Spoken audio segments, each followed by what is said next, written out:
यार कंगना रनावत पागल है, पागलों जैसी हरकतें क्यों करती हैं? सब गैंग बना के बैठे हुए हैं। मीडिया पर आकर बुरा भला क्यों कहती हैं? I am not answerable to you. What I write in my Bollywood में काम करने वाली अक्सर अदाकाराएं पागलपन का शिकार हो चुकी हैं। इतनी ज्यादा गंदी गंदी बातें लिख रहे हो, इतना गंदा सोचते कैसे हो? ये कुछ सार्फिन के कमेंट्स थे, लेकिन हकीकत इससे भी खतरनाक और चौंका देने वाली है। इसमें तो कोई शक नहीं कि कंगना रनावत बॉलीवुड की टॉप एक्टर्स में शुमार होती हैं।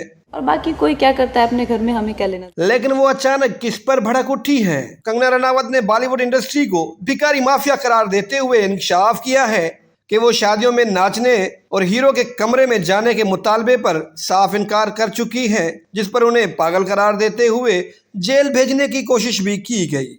लेकिन कंगना इतना गुस्सा क्यों है? एक सुपरस्टार मुझे जेल में डालने की कोशिश करते हैं।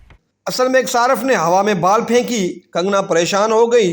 फिर क्या था, कंगना ने ट्विटर खोला और गुस्से में जवाब दे डाला। बराए मेहरबानी नोट करें कि मेरी वालदा मेरी वजह से अमीर नहीं है, क्योंकि मैं एक सियासतदान, ब्यूरोक्रेट और कारोबारी फैमिली से हूँ। मेरी वालदा पिछले 25 सालों से टीचिंग कर रही हैं। फिल्म माफिया को समझना होगा कि मुझ में एटीट्यूड कहाँ से आया है, मैं क्यों सस्ते कपड़े नहीं पहनती और शादियों में डांस नहीं कर सकती। जो कि अभी तक खुला नहीं है, किसी ने इस बारे में बात की नहीं है, कई मुद्दों से कर भी नहीं पाए। चलो एक्टिंग के लिए अच्छे कपड़े और सज धज कर रहना आम बात है, लेकिन कंगना एक ट्वीट पर इतना गुस्सा नहीं हो सकती। बात कुछ और है। अभी हम सोच ही रहे थे कि कंगना ने एक और ट्वीट ठोक डाला। कंगना ने लिखा, फिल्म माफिया ने मेरे एटीट्यूड को मेरा गुरूर और तकब्बुर कहा, क्योंकि मैं दूसरी लड़कियों की तरह बेवकूफ़ी पर नहीं हंसती।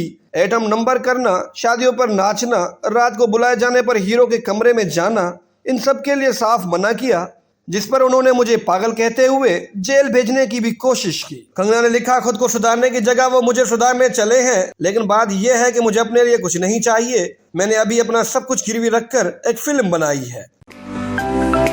To watch more videos, please subscribe to our channel and click the bell icon.